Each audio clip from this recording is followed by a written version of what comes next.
Hello everyone and welcome to the 10th episode of the Heavensward Dungeon Lore series. In this series I hope to explain things you might not know about Final Fantasy XIV dungeons, as well as discuss their individual stories and lore. This episode's dungeon is the hard mode version of Pharos Sirius. The Great Tower in the Locia has long stood as an immensely important structure for all sorts of naval vessels arriving to port in the region, and as such, Limsa invested heavily into the upkeep and maintenance of the lighthouse. All was well until the 7th Umbral Calamity, when an enormous shard of Dalamud fell and struck the building clean through. Although miraculously the tower stayed steady, the corrupted ether exuding from the shard paved the way for contamination of beast and man alike. It also attracted the dangerous creature known as the Siren, who some time ago overtook the tower as its own, extending the reach of its alluring voice. Since then, groups of adventurers have braved the tower at the request of Diamanda, a woman training as a smith under Mimidoa, the foreman assigned to the repair at the lighthouse.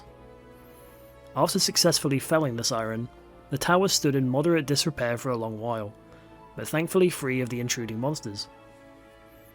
In current times, the Warrior of Light recently having found Thancred and helped settle yet more unrest in Ishgard, they pay a visit to Trakrayet in Limsa, who tells us of some issues developing on the Isles of Umbra.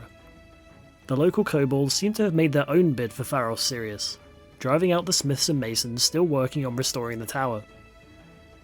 Although plans had been written up to retake the tower, Mimidoa seems determined to find the self-same adventurer that felled the Siren from some time ago. Trakrayet doesn't doubt that we could be a worthy stand-in, and sends us to speak with the sergeant stationed at the airship landing. The Stormflyer informs us of the ongoing situation, that the kobolds planted explosives around the foundations of Pharos Sirius, while the smiths were still within the place. Mimidoa believes the beastmen are trying to destroy the tower fully, removing an invaluable piece of navigational architecture from the Laminsans. The flyer suggests approaching the tower from the very top, as we prepare this time to descend to the depths of the mighty lighthouse.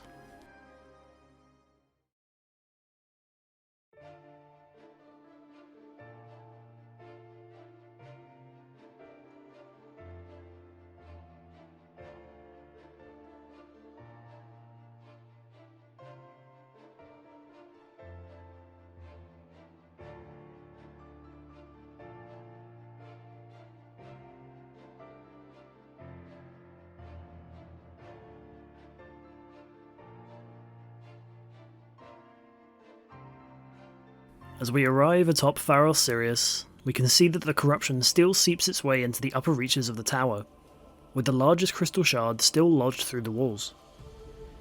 We defeat some of the newly spawned corrupted creatures and sprites, walking down a part of the crystal structure, and descend through an open part of the floor to the fuel chamber, where another corruption known as the Gorar Luminary awaits. During the fight, this creature attempts to corrupt the small animals around it, the spiders and birds, by using an orb of corrupted ether on the party. The party must try and shrug off the ether by passing it to one of the unfortunate animals within the arena. Doing so causes the corruption to take shape in the form of the respective creature. If left on a party member, on the other hand, a humanoid shape forms, and the luminary becomes empowered while the corruption is active. Additionally, the luminary will use Luminous Lancet to bombard areas of the arena with blades of light. After this, we descend the stairs and find ourselves in one of the lower floors of the lighthouse. A nearby wall bursts open thanks to a time bomb, and we head down back to another corridor, where yet more bombs steadily float up the hallway towards the party. Additionally, this area begins to be openly guarded by the kobolds, with patrolling machines and their frontline soldiers. We reach the ground floor of the place and defeat another set of troops, and find a key for a nearby locked door, leading to the second spire, where a Patriarch of the Kobolds await. Patriarch Gebu attacks the party, determined to make more digging progress even within the tower. His drill is used to strip mine, boring a hole through the floor and rupturing the ether valves underneath the tower. These can be sealed by luring the resulting corrupted gel over the leak, sealing them shut. When injured, 2 more kobolds and 2 machines appear, the alchemy machines. These each empower Gebu as he charges dangerously around the arena, and must be dealt with to reduce the resulting chaos of his attacks. Additionally, the 2 extra kobolds constantly unleash Titan's anger on party members while active, and so must also be defeated quickly. Upon defeat, we can drop through yet another hole in the floor to lead us to what appears to be a large mineshaft. The tunnel is filled with kobold equipment and troops, along with an odd device known as a bomb incubator. These incubators seem to be the cause of the time bombs wandering the corridors above, and more can be found further into the tunnels. We also see another of the alchemy machines sat in one of the larger rooms, as well as a locked door to the right, implying that the tunnel stretches much further than just this accessible section. In the next large room, we find the additional incubators, the production of which seems to be trying to burst through the nearby walls, expanding the shaft. After handling the kobolds and their machines, we proceed through to the next doorway to Incubator 66, where the kobolds unleash their final weapon.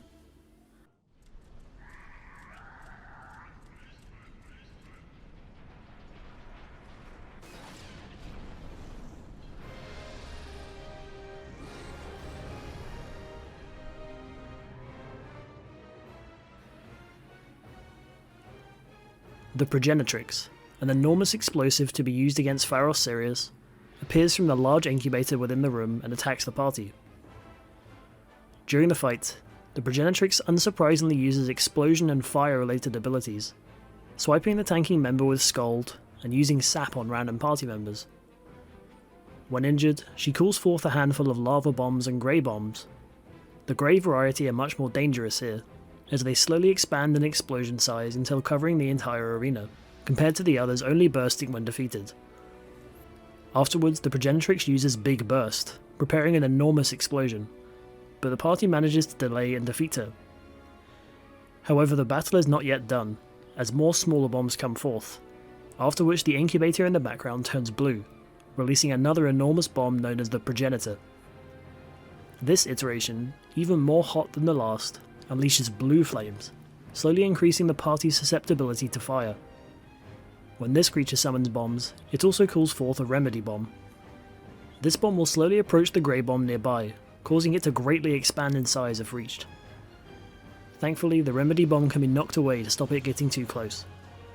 After some more explosions and blue flames from the Progenitor, the creature falls for good and is defeated.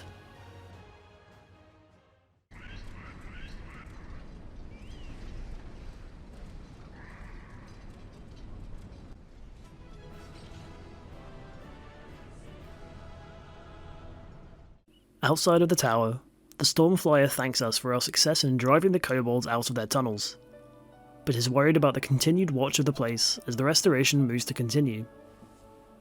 Another Maelstrom soldier appears and informs us of an old knife found lying on the floor inside the lighthouse, with the sigil of Diamanda engraved into its handle.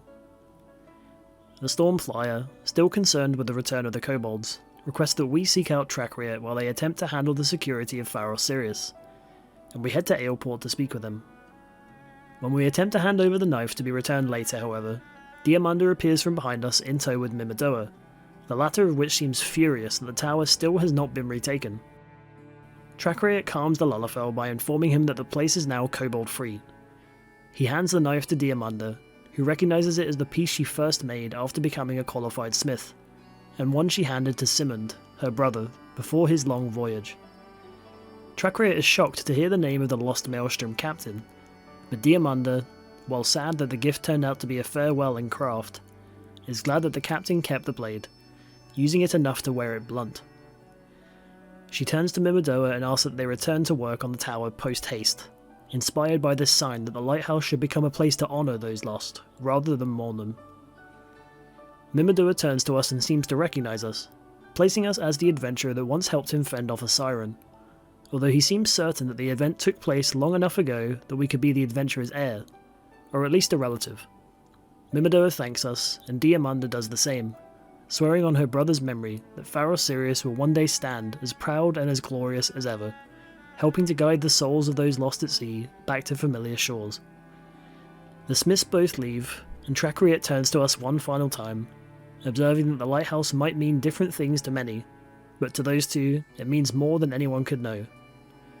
He too then thanks us, promising that the Maelstrom will help keep the tower safe from now on. And that's the end of the story and lore of the hard mode version of Pharos Sirius. A second infiltration of the tower, beginning where the first incursion ended, and also a second encounter with Diamanda and Mimidoa, the former of which finally able to have closure over her brother's untimely death, and both dead set on restoring the lighthouse to its former glory. I hope you enjoyed this video.